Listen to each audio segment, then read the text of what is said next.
O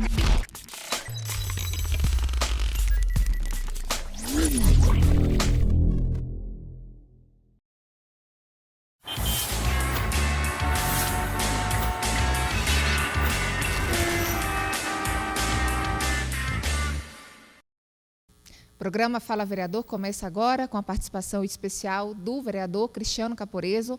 Vereador, muito obrigada pela sua participação, por estar aqui conosco, mais uma vez presente desde a sua posse aqui, né, na Câmara de Uberlândia. Satisfação é toda minha, com certeza vai ser um bate-papo muito bom. O tema é polêmico, viu, vereador? Toque de recolher em Uberlândia. Minas inteiro sem toque de recolher. A prefeitura opta aí por entrar na justiça para manter esse toque, né?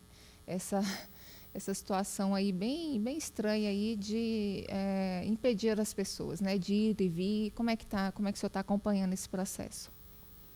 Para mim é uma frustração muito grande a postura do município, porque eu sou autor da ação que foi contra o toque de recolher e que chegou a ser provida por uma juíza do TJMG e que depois houve esse recurso por parte da prefeitura que acabou colocando novamente o toque de recolher para funcionar no município de 11 horas da noite até as 5 da manhã. Por que isso aí é um completo absurdo? É inconstitucional. A Constituição ela fala que o direito de ir e vir só pode ser restringido em caso de estado de defesa ou estado de sítio. Isso aí, tanto o estado de defesa quanto de sítio são de competência presidencial. Sim. Então, é simplesmente uma atrocidade, é uma barbaridade, é um desrespeito a um direito básico, né?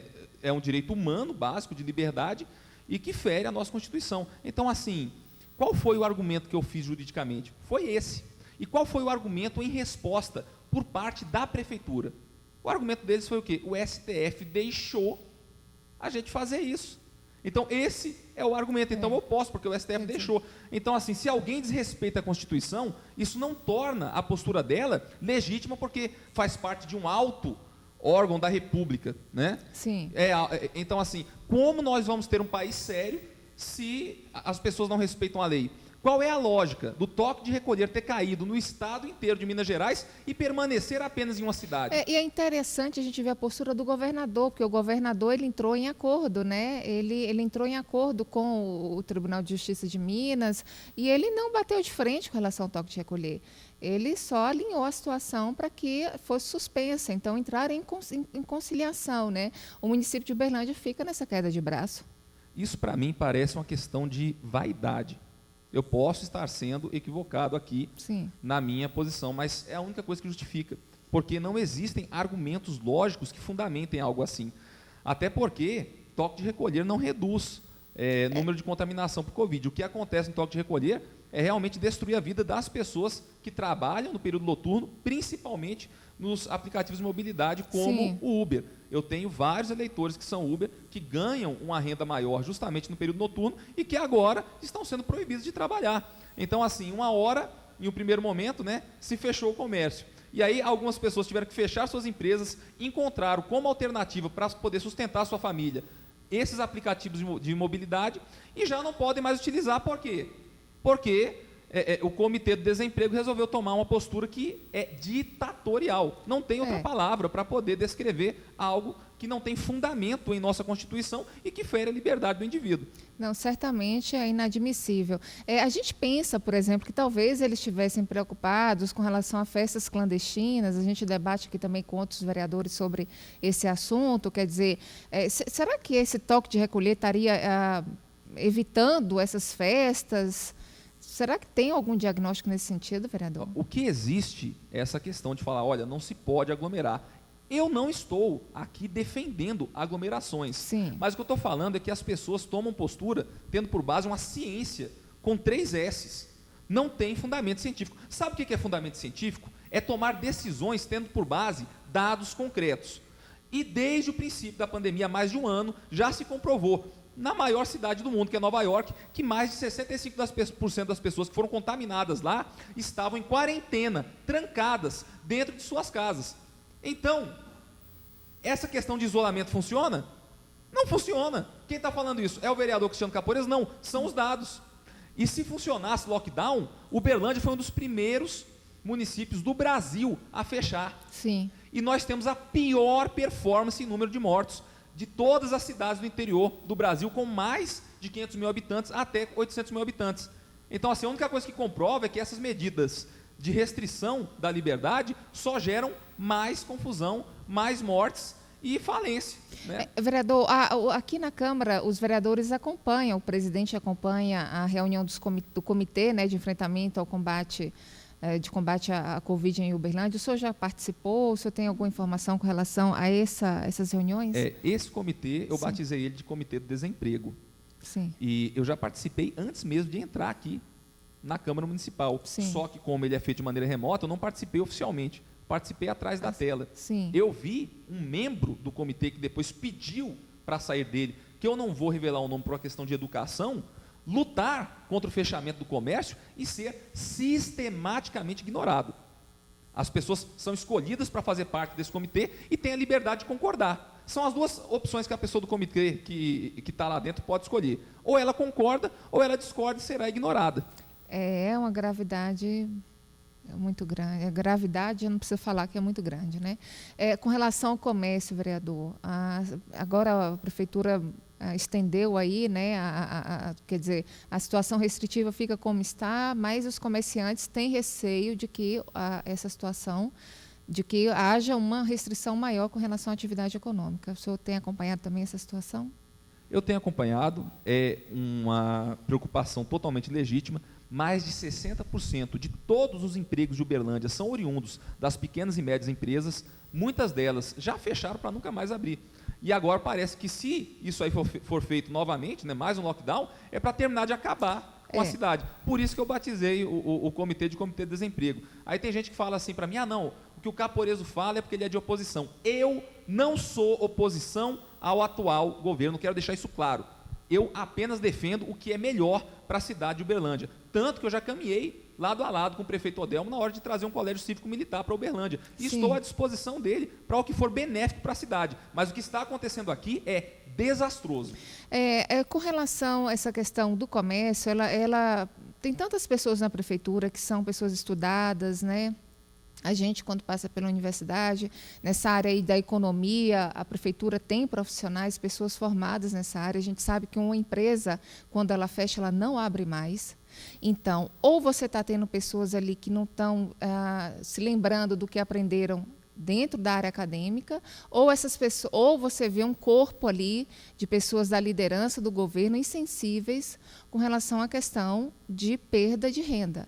Né, perda de famílias. Eu já falei aqui outras vezes, Uberlândia, a gente não precisa você aprofundar muito em pesquisa, Uberlândia tem famílias que vivem de espetinho, né, e essas restrições elas causam todo esse tumulto, toda essa questão também psicológica, né, da perda das situações, e a prefeitura precisa se sensibilizar mais nesse assunto. Eu acho interessante, eu quero até trazer esse assunto para uma questão que aconteceu aqui na Câmara Municipal.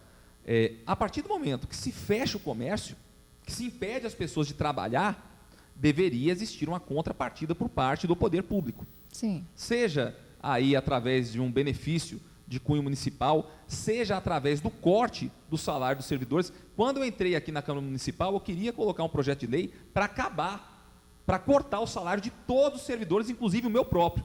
Por quê? Se o poder público está proibindo as pessoas de trabalhar e ter renda, por que a gente vai continuar ganhando? Só que, infelizmente, essa ideia minha, que era uma ideia ótima, ela é ilegal. Então, eu não pude entrar com essa ideia aqui dentro. Mas eu fico impressionado com a hipocrisia de muitos socialistas, vereadores aqui dessa casa, que desde o princípio foram favoráveis ao fechamento do comércio, que estão fazendo com que muitas pessoas passem fome, aumentando a pobreza na nossa cidade, e depois vem falar que quer criar um auxílio de R$200 para dar para as pessoas, sendo que não podem. Isso é fazer populismo barato, porque o Poder Legislativo não tem competência para criar algo assim. A gente aprovaria um projeto desse aqui dentro para chegar lá na prefeitura e ser ignorado. Tem que partir do Poder Executivo, e eu acredito que deveria existir. Agora, eu não vou deixar, jamais, que essas pessoas que colaboraram para a desgraça da nossa cidade venham pagar aqui de bom moço, que estão preocupados com os mais pobres. Está preocupado com coisa nenhuma. Está preocupado em fazer politicagem e populismo barato. Vereador, a questão delicada também está sendo aí a questão das escolas particulares, né? Perdendo também alunos, receita, Essa situação está complicada, é um dos temas que o senhor propôs aqui também para esse debate nosso, para o programa. Como é que o senhor está acompanhando essa questão? A volta às aulas, né, vereador? É algo devastador. E só Uberlândia, contra né? as nossas crianças. Só Uberlândia e Iturama, quer dizer, o restante da cidade todo mundo está funcionando. No Brasil são raros os casos de uma cidade que ficou mais de um ano sem ter aula. E no mundo isso não existe. Não existe no mundo, é algo sem precedentes. Então, assim, é um motivo de vergonha para o povo de Uberlândia esse descaso contra as nossas crianças. Porque qualquer pessoa que estuda o básico a respeito de psicologia sabe que existe um momento de desenvolvimento do cérebro da criança que ela precisa aproveitar essa janela de oportunidade para aprender, senão ela vai ficar prejudicada para o resto da vida. Isso sem falar em questões mais graves, como do abuso infantil que está acontecendo em muitos lares e que as crianças não têm a quem recorrer, e antes tinham na pessoa dos professores. Então, não existe, novamente, repito, nada que justificasse algo assim. Não, é porque as crianças podem ser contaminadas pelo Covid. Mentira! Já foi comprovado que as crianças não são vetores significativos de transmissão. A população de crianças no Brasil e em Uberlândia é de aproximadamente 25%. De contaminadas não chega a 5%. Então, não tem fundamento em dados. Mas todo mundo não tira a porcaria da palavra ciência da boca, mas é uma ciência que não tem fundamento, porque a ciência não mente. Só que assim, políticos mal intencionados utilizam a palavra ciência para destruir a vida de muita gente. Vereador, nesse momento, se vislumbra alguma situação para resolver essa questão da volta às aulas? Vocês têm tido abertura com o comitê, com a Secretaria de Educação a respeito desse assunto? Parece muito distante, a situação não vai resolver. Está complicado. Eu já tive a oportunidade de conversar com a prefeitura em diversas vezes. Vários colegas meus também defendem essa causa, conversam, só que é aquela coisa, a gente fala e eu não sei até onde eu vou ter resposta, entendeu? Às vezes é como falar com esse sofá. Não aparece que eu estou falando com a parede. E da tribuna eu já falei muitas vezes. Vou continuar falando. Tem gente que não gosta, porque eu sei que eu falo pra caramba, mas assim, o povo que me colocou aqui porque acredita que eu represento eles e que eu sou um cara que fala a verdade. Então, vou continuar batendo nessa tecla até a gente conseguir alcançar a vitória. A gente comenta essa situação, a gente sabe que o vírus, o perigo dele é iminente, né? Um médico meu chegou a falar que o vírus é uma questão de... ele não sabe quem vai, uma questão de imunidade, assim, é uma roleta russa da imunidade, você não sabe quem vai. Existe sim um perigo, mas contudo a situação não pode ser generalizada, né, vereador? Você não tem como punir grupos aí, situações a respeito desse vírus. O senhor colocou essa questão, o senhor tem falado sobre a questão do tratamento precoce em Uberlândia. Queria saber também se o senhor tem acompanhado essa questão no município, se o município está aberto ainda. No ano passado, sim, esse ano mudou um pouco, né, a postura aí também dos médicos. Como é que está essa situação? Olha, qualquer pessoa que entende o básico a respeito de medicina sabe que tratamento precoce é vida. É que tudo na medicina, a respeito de qualquer doença, se tem a ideia fixa que quanto mais cedo você tratar, melhor. Claro. Então, toda doença deve ser tratada precocemente, menos o Covid-19. Tem que esperar. Então, assim, é uma burrice, a palavra é essa. Tem que esperar ir para a UTI. A pessoa ser contra um tratamento precoce é porque é burro, é porque não sabe como é importante você tratar a doença quanto antes. O médico, eu respeito a autonomia médica, o médico ele tem que escolher se ele vai prescrever um determinado medicamento ou não. Isso aí é da autonomia dele. Agora, pegar e falar o seguinte: olha, o senhor está aqui com algum sintoma, volta para casa, se piorar a gente trata. Não ter esse acolhimento precoce, isso aí não é medicina, isso aí é um crime. Eles passam muito a dipirona na área pública em Uberlândia. As duas situações que eu procurei, pessoais, né? Foi a área pública de Uberlândia, eles me passaram dipirona, a prednisona também, questão de garganta, e eu tive que lutar para pedir uma azitromicina. Foi uma situação muito complicada. Olha, e eu vejo o município agir com relação à ciência. Qual ciência? Se, por exemplo, numa situação que eu precisei de teste na UBSF do bairro Pampulha, eu tive a informação de que não havia teste, não havia expectativa para que o teste viesse. Então, eu tive que procurar área particular. Isso porque um colega aqui dentro, né, colega nosso, foi infectado e a gente, como nós estávamos juntos eu tive que fazer esse teste do Covid. Então, é muito contraditório, né? É muito contraditória essa situação do município, quando ele fala em ciência, a gente vê lacunas tão gritantes com relação ao atendimento. Olha aqui, 50% pelo menos do processo de cura é um fator psicológico. Se a pessoa que está doente, ela se apresenta ao médico e não tem um acolhimento, isso aí já está servindo para piorar a situação dela. Agora, olha só o que nós vivemos hoje. O Covid mata. É lógico que mata. O Covid deixa sequelas. É lógico que deixa. Qual a probabilidade de se sobreviver sem nenhuma sequela ao pegar Covid? Hoje, existe esse dado. A probabilidade de 98%. Nesse momento, se você for contaminado com Covid, você tem 98% de chance de sobreviver sem sequela nenhuma. Sim. E por quê? Que as autoridades públicas só focam realmente numa campanha, que é a maior campanha de terrorismo médico já feito na história da humanidade. Isso é algo sem precedentes. Parece que a gente está vivendo a peste negra. No período da peste negra na Europa, 1 em cada 4 pessoas ia morrer. Agora imagina, você está numa família, você sabe, ele está olhando para 3 pessoas e fala, provavelmente um aqui vai cair morto. Você vai pensar que está vivendo um apocalipse. Não é isso que nós estamos vivendo. Nós estamos vivendo um aumento no número de mortes por causa de um problema, de uma pandemia, de um vírus, sendo que ao decorrer da história da humanidade, isso já aconteceu antes, e quando passar essa daqui, vai acontecer novamente. Então, assim, nada justifica essa abordagem terrível que está sendo tomada, e que, com certeza, só está servindo para colaborar para o aumento do número de mortes. Vereador, o senhor que tem acompanhado, como é que está a postura dos médicos, defensores do tratamento precoce, mesmo com relação a essas novas variantes? Como é que está o trabalho deles? Como que eles têm se posicionado, essa postura deles, mesmo que não só no ano passado, esse ano com vacina aí, mas como que eles têm defendido ainda esse tratamento? Olha, os 2 principais medicamentos que são defendidos nessa questão de tratamento precoce, eu até evito falar isso porque eu não sou médico, né?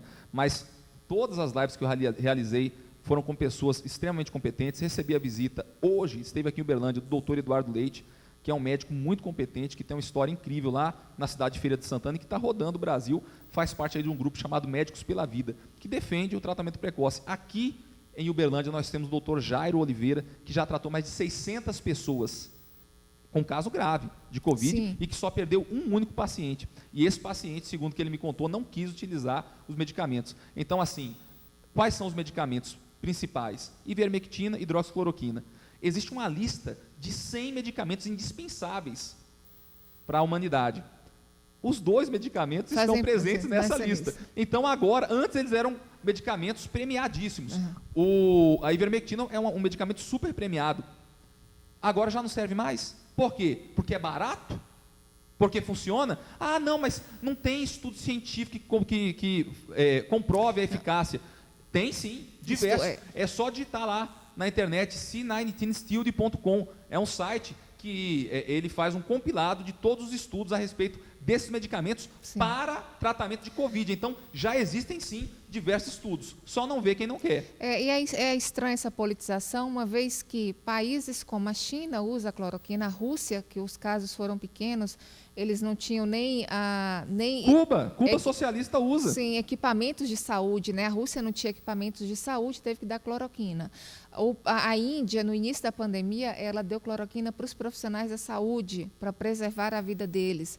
Então, assim, as outras nações usam, né? Os médicos que muitas vezes vão na televisão e falam que não usa, você começa a identificar que fizeram uso, que por trás fazem uso também. Então é complicado, né? Está mexendo com vidas. Eu conheço casos de médico aqui de Uberlândia, que eu não vou falar o nome porque eu não quero tomar mais um processo, já que eu sou o vereador mais processado dessa casa. Mas tem um médico aqui em Uberlândia que ele era contra o tratamento precoce e continuou contra, até a mamãe dele pegar a Covid. Aí quando a mamãe dele pegou, o tratamento foi diferenciado. Aí foi diferente. Aí ele entrou com hidroxicloroquina, ele entrou com azitromicina, com ivermectina. Agora sim, eu duvido que exista algum médico, ainda que não receite esses medicamentos, mas que chegando até ele, um filho, uma esposa, ele vai mandar ela para casa para voltar depois de 7 dias com dipirona. Pois é. Sabe da gravidade. Vereador, o nosso tempo já se esgotou, infelizmente. É muito rapidinho aqui o programa, mas eu queria mesmo agradecer, dizer que a discussão foi muito boa, né? Espero o vereador para mais um programa durante esse tempo que virá, né? Toda uma legislatura. Sucesso também nesse trabalho, na luta, né? Que seja realmente para beneficiar a população, que seja para ouvir aqueles que são os mais necessitados. Muito obrigada. Esperamos o senhor para mais uma oportunidade. Muito obrigado. Obrigada. Agradecemos a você também, telespectador. Esperamos você no próximo programa. Muito obrigada e até lá.